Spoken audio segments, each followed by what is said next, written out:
बिस्मिल्लाहिर्रहमानिर्रहीम। अस्सलाम वालेकुम स्टूडेंट्स, मेरा नाम कासिम अली है और मैं आपका फिज़िक्स टीचर हूँ। स्टूडेंट, हमने अपनी फर्स्ट ईयर फिज़िक्स का चैप्टर नंबर 10 जिसका नाम था ऑप्टिकल इंस्ट्रूमेंट्स, इसको स्टार्ट किया हुआ था और अपनी प्रीवियस वीडियो तक हमने इसका जो टॉपिक है सिंपल माइक्रोस्कोप, वहाँ तक इसको स्टडी कर लिया था।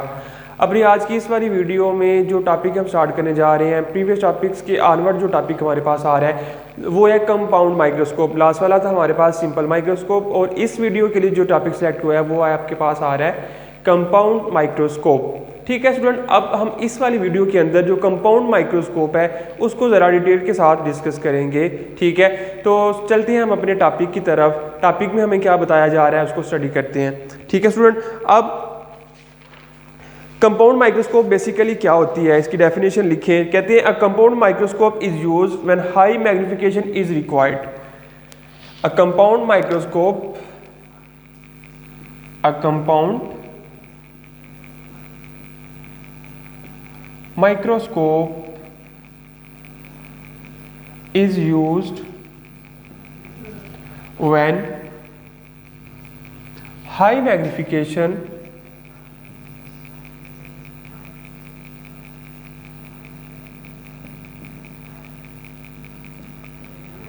is required। Simple microscope student हमें हमारे पास जो होती है वो ऑब्जेक्ट को मैग्नीफाई तो करती है, लेकिन कुछ ऑब्जेक्ट ऐसे भी हो सकते हैं कि जो सिंपल माइक्रोस्कोप है उसकी मदद से भी हम देख ना पाएँ। ठीक है, कुछ इतने ही छोटे ऑब्जेक्ट हो सकते हैं।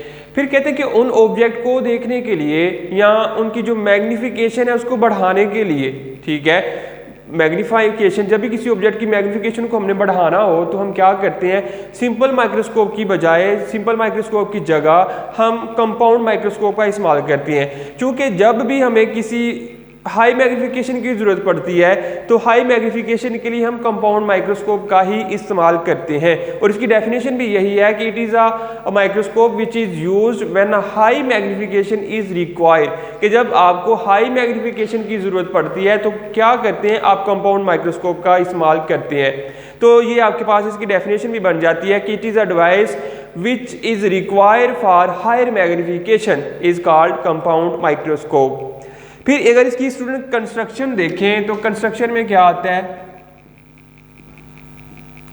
Construction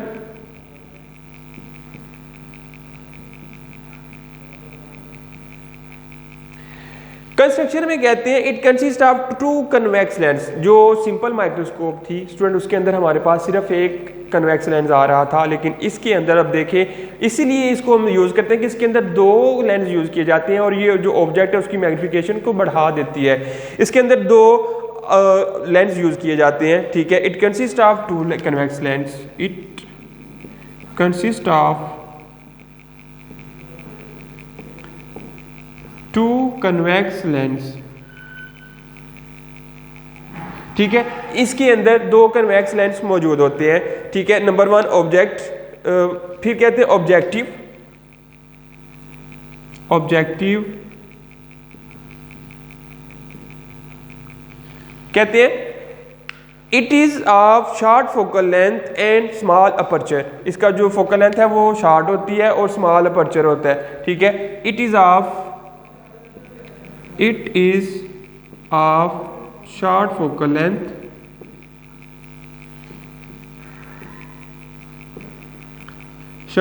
length and small aperture. ठीक है, स्मॉल अपर्चर। फिर आई पीस, एक आई पीस होता है इसके अंदर।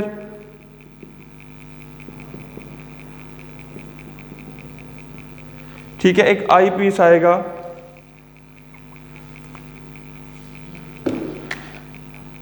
आई पीस,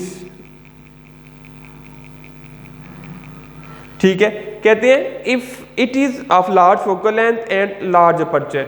ठीक है, दो चीजें हैं, एक आपके पास इसमें आता है ऑब्जेक्टिव, एक आता है आई पीस। जो ऑब्जेक्टिव होता है उसकी जो फोकल लेंथ है वो शॉर्ट और उसका जो अपर्चर होता है वो स्मॉल होता है। लेकिन जब आप आई पीस की बात करते हैं स्टूडेंट, तो आई पीस के लिए जो फोकल लेंथ है वो लार्ज होती है और उसका जो अपर्चर है वो भी लार्ज होता है। ठीक है, it is of large focal length and large aperture. ठीक है, फोकल लेंथ भी और इसका जो अपर्चर आता है वो भी क्या होता है, लार्ज होता है। ठीक है, दो चीजें थी। It consist of two convex lens, objective and eyepiece. ठीक है, ऑब्जेक्टिव जो होता है उसकी फोकल लेंथ स्मॉल, उसका जो अपर्चर होता है, एरिया जो उसका होता है वो भी स्मॉल। लेकिन सेकंड जब हम बात करते हैं स्टूडेंट आई पीस के लिए, आई पीस के लिए उसका जो अपर्चर होता है वो भी लार्ज और उसका जो आपके पास फोकल लेंथ होती है वो भी लार्ज। फिर अगर हम प्रिंसिपल की बात करें तो प्रिंसिपल में कहते हैं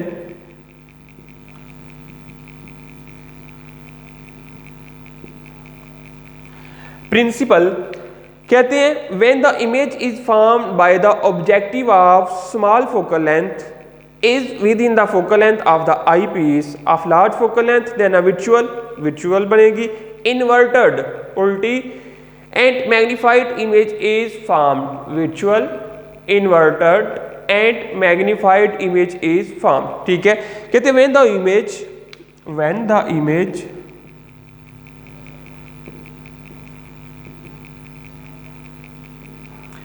when the image found by the objective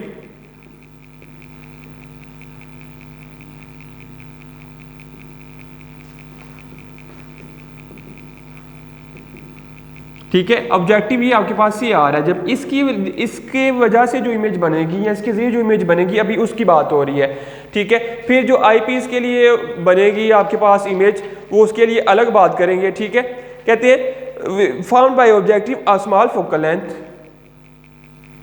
of small, चूंकि हमने पढ़ा कि जो ऑब्जेक्टिव होता है उसकी फोकल लेंथ स्मॉल होती है, जब इसके लिए इमेज बनेगी वो भी क्या होगी, स्मॉल होगी। Objective of small focal length, small focal length is within the focal length of the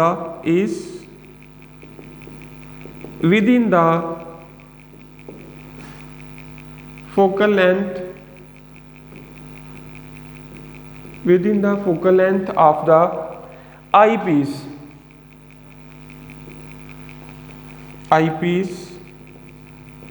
ठीक है, within the piece of eyepiece, large focal length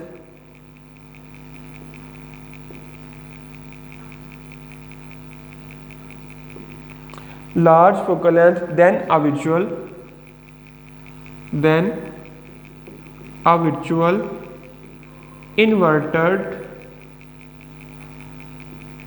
virtual inverted and magnified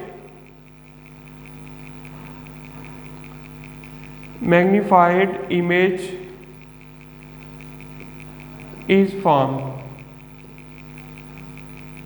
ठीक है, कहते हैं कि जब आपके पास इमेज बनती है ऑब्जेक्टिव के लिए तो उसकी जो इमेज होती है उसकी फोकल लेंथ स्मॉल होती है, लेकिन इसकी जो फोकल लेंथ है वो विद इन आती है आईपीस के साथ। लेकिन जब हम आईपीस की बात करते हैं स्टूडेंट्स तो आईपीस के लिए जो हमारी फोकल लेंथ होती है वो लार्ज होती है। ठीक है, और इसकी वजह से जो इमेज आपके पास फाइनल एट द एंड जो एज अ रिजल्ट जो इमेज बनती है वो बनती है विर्चुअल, इन्वर्टेड एंड मैग्नीफाइड। ठीक है, तीन किस्म की इमेज आपके पास बनती है, तीनों विर्चुअल भी होगी, इन्वर्टेड भी होगी और मैग्नीफाइड भी होगी। आगे इसकी स्टूडेंट आ रहा है रे डायग्राम। तो रे डायग्राम अगर हम उसकी बनाना चाहें तो रे डायग्राम देखें, कहते हैं आपके पास एक ऑब्जर्वर है, ऑब्जर्वर की आई के सामने एक पड़ा हुआ है लेंस। ठीक है, कन्वेक्स लेंस पड़ा हुआ है, थोड़े से फासले पर एक दूसरा लेंस पड़ा हुआ है। ठीक है, हमने कहा था इसके अंदर दो लेंस होते हैं। ठीक है, अब कहते हैं एक ऑब्जेक्ट है, इधर इस केस में h उसकी हाइट है। ठीक है, a और b एंड्स हैं, इधर आपके पास ऑब्जेक्ट की बनेगी डायग्राम।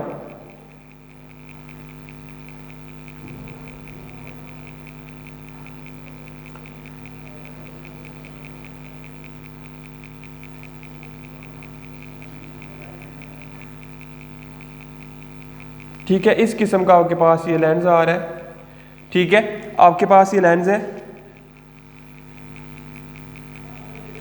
ठीक होगी बात। अब क्या स्टूडेंट होगा कि जब इधर से आप देखेंगे, इधर से जो इमेज बनेगी, ठीक है, एक इन्वर्टेड इमेज बन रही है, चूंकि हमने कहा कि आपके पास एक इन्वर्टेड इमेज बनेगी, ठीक है।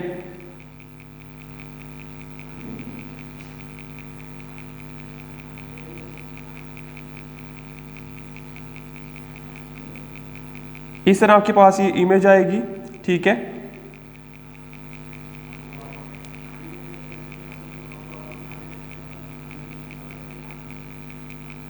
ये इधर आपके पास आ जाएगा, ठीक है। ये इसकी डायरेक्शन, ये इसकी डायरेक्शन, ये इधर क्या था आपके पास स्टूडेंट, ऑब्जेक्ट था ओ नॉट, ठीक है। इधर थीटा बन रहा था आपके पास, ये जो थीटा बन रहा है वो बन रहा है थीटा ओ, ठीक है। इधर आपके पास एक ऑब्जेक्ट आ रहा है, ठीक है। इस इधर आपके पास ये आ रहा है बी, फिर इधर एफ नॉट, फिर एक इधर F not, focal length of object, ठीक है स्टूडेंट। ये सारी डायग्राम आपने ज़बानी बनानी है, अच्छी तरह से याद करने। ये ऑब्जेक्टिव है, ये आई पीस है, ठीक है। ऑब्जेक्टिव और आई पीस मैं अभी इधर इसी वजह से बना रहा हूं कि ताकि जब आप बनाएंगे आपको भी समझ आ जाए कि हमने कहाँ से स्टार्ट करना है और कैसे बनानी है, ठीक है। अच्छी तरह से आपने इसको प्रैक्टिस करना है, अच्छी तरह से इसको बनाना है, ठीक है। तो इधर आपके पास ये ऑब्जेक्ट बनेगा ऐसे और ये ऐसे, ठीक है स्टूडेंट्स। ये आपके पास डायग्राम इसकी कंप्लीट हो गई और मुझे उम्मीद है कि आपको समझ भी आई होगी इसकी। और ये A1 था, ये B1, ठीक है। ये आपके पास डायग्राम आ गई कंपाउंड माइक्रोस्कोप की, जो रे डायग्राम होती है स्टूडेंट, वो आपके पास आ गई। अभी तक हमने देखिए आपके पास क्या था इस डायग्राम के अंदर, दो लेंस थे, कन्वेक्स लेंस, एक को ऑब्जेक्टिव कह लिया, एक को आई पीस कह लिया। ऑब्जेक्टिव के लिए फोकल लेंथ और अपर्चर स्मॉल, आई पीस के लिए फोकल लेंथ और अपर्चर लार्ज। दो इमेजेस बन रहे हैं, ठीक है। जो एट द एंड इमेज बनेगा वो क्या बनता है, इन्वर्टेड बनता है, वर्चुअल बनता है और मैग्नीफाइड बनता है, ठीक है। तीनों किस्म का इमेज इसके जरिए बनेगा। फिर स्टूडेंट ये हमने पढ़ लिया, यहाँ तक डेफिनेशन पढ़ ली, कंस्ट्रक्शन पढ़ ली और प्रिंसिपल पढ़ लिया। प्रिंसिपल के बाद इसकी स्टूडेंट आ रही है वर्किंग, ठीक है। प्रिंसिपल के बाद क्या आ रही है, इसकी वर्किंग आ रही है। अब वर्किंग को भी जरा देख लेते हैं। Working,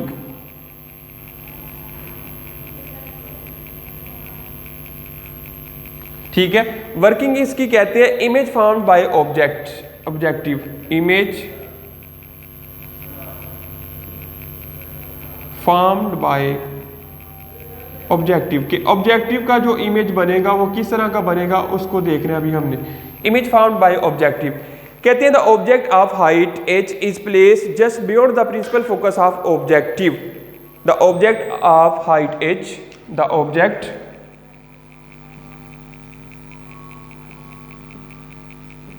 the object of height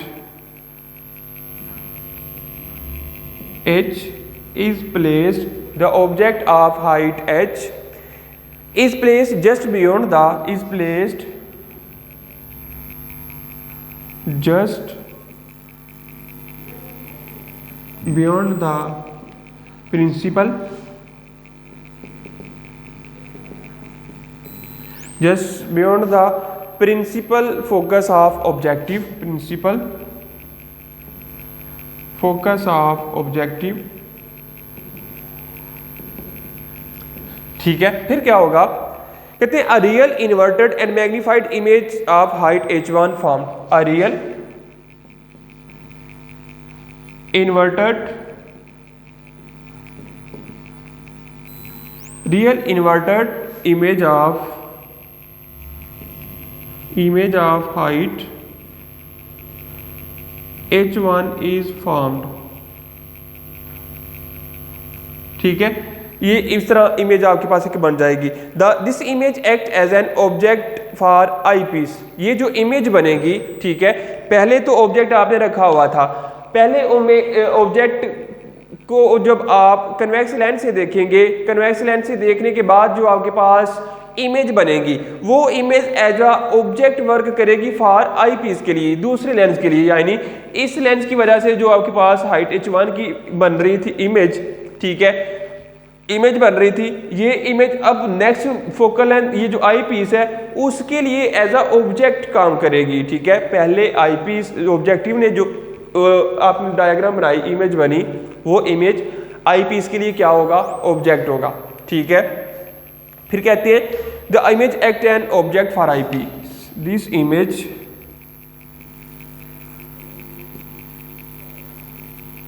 acts as a object for eyepiece। ठीक है, eyepiece के लिए एज अ ऑब्जेक्ट काम करेगी। फिर image found bye eyepiece, image found bye eyepiece। ठीक है, आई पीस के लिए जो इमेज बनेगी वो किस तरह बनती है, कहते हैं the image found by objective lies within the focal length, the image found by objective, the image found by objective, the image found by objective lies within the focal length of the eyepiece, lies within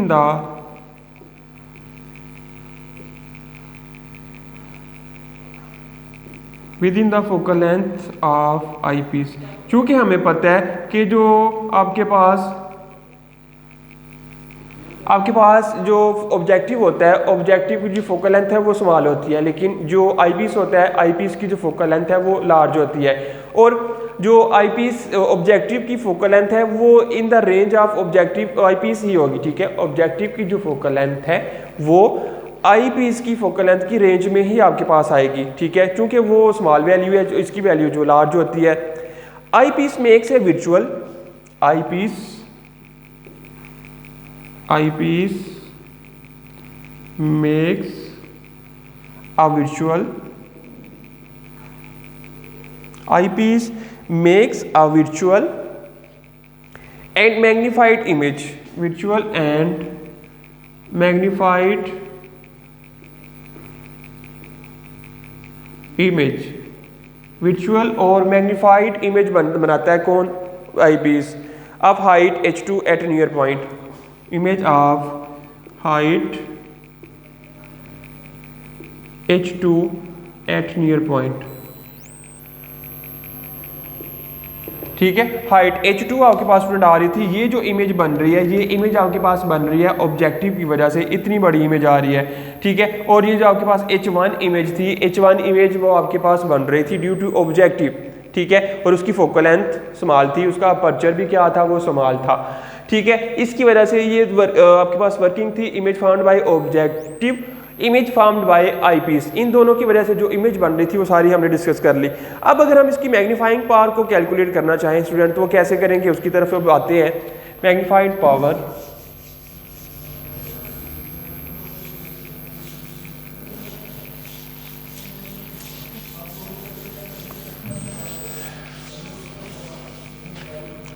magnifying power. ठीक है, magnifying power इसके लिए कैसे calculate होगी उसको अब देखते हैं हम। Magnifying power,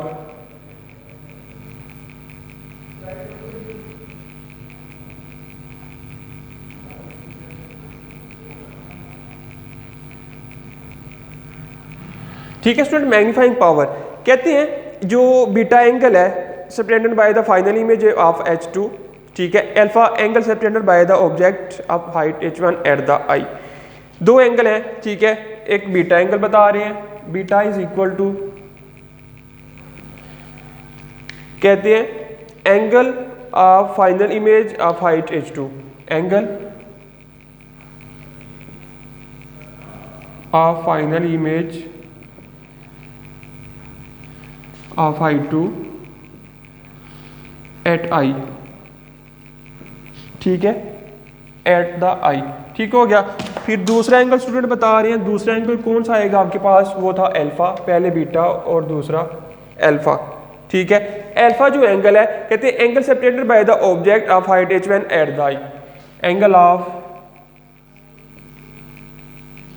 of object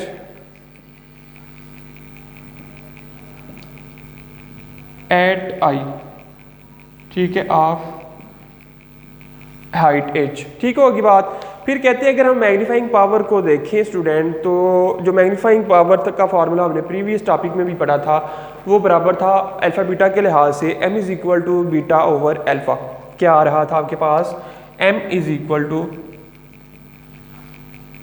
beta over alpha. अगर इसको tan की सूरत में लिखें तो आपके पास आता था tan beta divided by tan alpha. ये आपके पास मैग्नीफाइंग पावर का फार्मूला बन जाता है। फिर हमने जो निकाला अभी इस केस में देखेंगे कि जो tan अल्फ़ा होगा वो आपके पास h ओवर d होगा according to conditions of given diagram, and tan beta is equal to h2 over d होगा। tan अल्फ़ा किसके बराबर आएगा, इधर मैं लिख देता हूँ, since tan alpha is equal to h1 over d and tan beta is equal to h2 over d। ये दोनों tan अल्फ़ा और tan बीटा की वैल्यू हम क्या करेंगे, इस फार्मूले में पुट कर देंगे। tan अल्फ़ा बराबर है h1 ओवर d के और tan बीटा बराबर है स्टूडेंट h2 ओवर d के। अब अगर इनकी वैल्यूज को पुट करें तो m is equal to h1 over d divided by h2 over d। तो ये d इस d के साथ कैंसिल, जो मैग्नीफाइंग का आंसर आएगा वो आएगा h1 ओवर h2, ठीक है, h1 ओवर h2 आपके पास फार्मूला आंसर आ जाएगा। सॉरी पहले हमने बीटा की वैल्यू रखनी थी तो इधर 2 आएगा, ठीक है, इधर 2 और इधर खाली h हमने रखा हुआ है, ठीक है स्टूडेंट। इधर खाली जो अल्फा के लिए था सिंपल h सिंपल था, ठीक है। फिर ये आपके पास मैग्नीफाइंग का फार्मूला आ गया। अब कहते हैं multiplying and dividing by h1, दोनों तरफ हमने क्या करना है, h1 को मल्टीप्लाई भी कर देना है और h1 को डिवाइड भी कर देना है, ठीक है। Multiplying and dividing by h1, multiplying and dividing by h1, तो आपके पास क्या आएगा, m is equal to h2 divided by h multiply h1 divided by h1, ये आपके पास फार्मूला बन जाएगा। अब स्टूडेंट अगर आप क्या करें, h1 ओवर h लिख लें, आप h2 ओवर h1 लिख लें। अगर आप इस तरह लिखें, थोड़ा सा रीअरेंज करें इसको, m is equal to h1 over h multiply by h2 over h1, ठीक है, h1 over h multiply by h2 over h, ठीक है। ये आपके पास फार्मूला बन जाएगा मैग्नीफाइंग पावर का। फिर कहते हैं जो आपके पास ये टर्म आ रही है h1 ओवर h, कहते हैं linear magnification of the objective m1, ठीक है।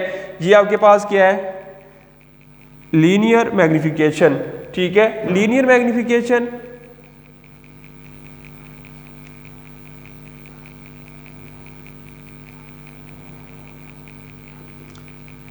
m1, ठीक है। ये क्या आपके पास आएगी, वो लीनियर मैग्निफिकेशन, और ये लीनियर मैग्निफिकेशन ये ऑफ ऑब्जेक्टिव, ठीक है, फॉर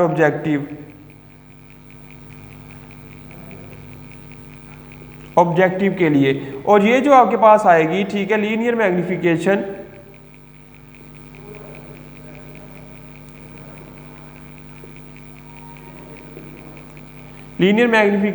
ऑफ आईपीस,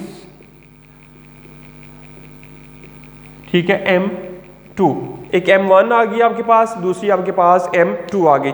अब देखिए इसकी जगह हम m1 और इसकी जगह m2 पुट करेंगे, ठीक है, तो आपके पास जो स्टूडेंट आंसर बनेगा, वैल्यू बनेगी, वो क्या आएगी, ठीक है, m is equal to m1 multiply by m2, ठीक है। h1 ओवर h की जगह हमने m1 लिख दिया, h2 ओवर h1 की जगह हमने m2 पुट कर दिया, ठीक है। फिर कहते हैं m1 can be written as, चूंकि m1 किसके बराबर था student, m1 is equal to q over d, ठीक है, m1 किसके बराबर था, q ओवर d के, ठीक है, q ओवर p के बराबर आ रहा था, ठीक है, ये हमने पुट कर दिया।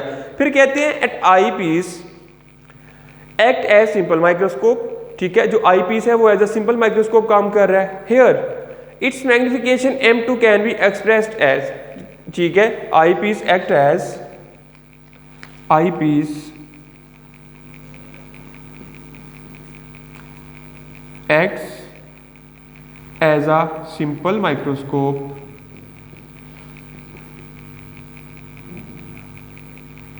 acts as a simple microscope, so M2 is equal to, ठीक है, M2 is equal to 1 plus D over F। जो M2 आपके पास आएगा वो किसके बराबर आएगा, 1 प्लस डी ओवर एफ। चूंकि जो हमने सिंपल माइक्रोस्कोप की मैग्निफिकेशन का फार्मूला पढ़ा था वो हमने निकाल लिया। अब इसके साथ हम आई ई को रिप्रेजेंट कर देते हैं ताकि इससे जाहिर हो सके कि ये आपके पास जो आंसर आ रहा है वो आई के लिए आ रहा है, ठीक है। अब कहते हैं इक्वेशन 1 बिकम्स, ठीक है, जो इक्वेशन आपके पास ये वाली आई थी, इक्वेशन इसको 1 कह लें, इक्वेशन 1 बिकम्स, ठीक है, इक्वेशन 1 बिकम्स, अब m1 की जगह ये वैल्यू पुट करेंगे, m2 की जगह हम ये वाली वैल्यू पुट करेंगे, तो m आपके पास क्या आएगा, q over p multiply by 1 plus d over f, ठीक है, ये आपके पास फार्मूला आ जाएगा। अब स्टूडेंट कहते हैं for higher magnification we should use the eyepiece of shorter focal length, for higher resolving power with wider objective, ठीक है, with wider objective we use blue light of shorter wavelength to produce less diffraction and to give more detail of the object, ठीक है। तो student जो आपके पास, इसको हम थोड़ा सा सिंप्लीफाई करके ऐसे भी लिख सकते हैं, m is equal to q over p into 1 plus q d over f e, ठीक है। ये आपके पास मैग्नीफाइंग पावर का फार्मूला आ गया, किसके लिए, कंपाउंड माइक्रोस्कोप के लिए, ठीक है स्टूडेंट। आई होप कि आपको इसकी समझ आ गई होगी। कहते हैं अगर हमने हायर मैग्नीफिकेशन लेनी हो तो we should use a eyepiece of shorter focal length, ठीक है, फॉर हायर मैग्नीफिकेशन, इधर मैं लिख देता हूं, for high magnification we use eyepiece of short wavelength, we use eyepiece of short focal length, ठीक है, short focal length। चूंकि जो आपके पास फोकल लेंथ आ रही है स्टूडेंट वो ओवर के नीचे आ रही है, और ओवर के नीचे आने का मतलब ये है कि जितनी वैल्यू स्मॉल होगी आपका आंसर उतना बड़ा आएगा, और जितनी वैल्यू ओवर के नीचे बड़ी आएगी आपका जो होल आंसर आएगा, आपका जो टोटल आंसर आएगा वो उतना ही छोटा आएगा। तो इसलिए कहते हैं कि अगर आप चाहते हैं कि आपके पास जो मैग्नीफाइंग की पावर ज़्यादा आए तो आप क्या करें, जो फोकल लेंथ यूज़ कर रहे हैं, जो आई पीस यूज़ करें उसकी जो फोकल लेंथ है वो स्मॉल होनी चाहिए। ये बात आपने ज़हन में रखनी है। तो स्टूडेंट ये सारा टॉपिक था हमारे पास कंपाउंड माइक्रोस्कोप का, ठीक है, जिसको डिटेल के साथ हमने इस वीडियो के अंदर हमने डिस्कस कर लिया है, और मुझे उम्मीद है कि आपको इसकी अच्छी तरह से समझ भी आई होगी, ठीक है, और आप इसको याद करने के काबिल हो गए होंगे। तो स्टूडेंट फिर मिलते हैं हम अपनी नेक्स्ट वाली वीडियो में अपने नेक्स्ट टॉपिक के साथ। तब तक के लिए मुझे इजाज़त दीजिएगा। अल्लाह हाफिज़। वीडियो पसंद आई तो लाइक करें, अपनी राय कमेंट करें। ऐसे ही मजीद वीडियोस के लिए हमारा चैनल सब्सक्राइब करें और बेल का आइकन दबाएं ताकि आपको हर वीडियो का नोटिफिकेशन मिलता रहे।